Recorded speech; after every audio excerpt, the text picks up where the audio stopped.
I speak to families every day looking at the cost of going to college, and with the rising prices, I know parents and students get just a little nervous about that, especially when you see a lot of price tags that are over $50,000 and $60,000 a year.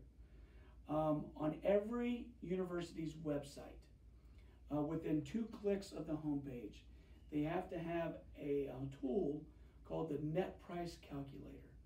This will give the students and families, it will give them a rough estimate of what the true cost will be if the student would choose to attend that college. But the actual cost and everything else doesn't come out till much later. Students and parents will fill out the free application for federal student aid after October 1st of a child's senior year. Once that is filled out, they send that, students send that to all of the schools that they are going to apply to. Once a student has been admitted, the university will send out at a later date a student aid report. It's called a SAR, which is really the financial aid package. That will include the total cost of attendance minus any scholarships or grant.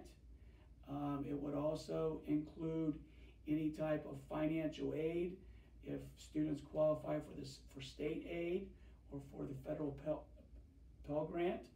It will also include federal loans as a part of this financial aid package. That's when you find out what the true cost to the family is going to be to send their child to college. Many colleges only use the FAFSA, which is the free application for federal student aid. There are many schools, especially the private schools in the Midwest, the private schools on the East Coast, and many of the schools in the South. They use a second document to evaluate a family's assets, and that is called a CSS profile. A lot of times our families might see that and they don't know what it is and they just skip over it, and so they end up missing a deadline. So the CSS profile, it can be found on the College Board website. It is a document that's going to take a little bit of time to fill out. It's really going to dive into a family's assets much deeper than what the FAFSA might do. And for those schools that use both of those documents, you will get feedback from the federal government telling you what your EFC is when you fill out the FAFSA. The EFC is the estimated family contribution, aka what the federal government says you can afford for college. When you fill out the CSS profile, you don't get any of that feedback.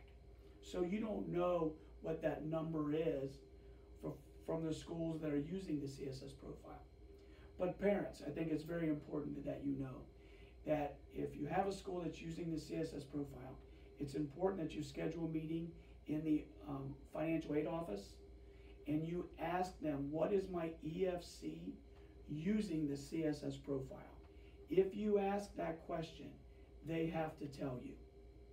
So if you are using the FAFSA and they say that you can afford $10,000 a year, and they also use the CSS profile and they say you can afford $18,000 a year, which one do you think that the university might use to create your financial aid package?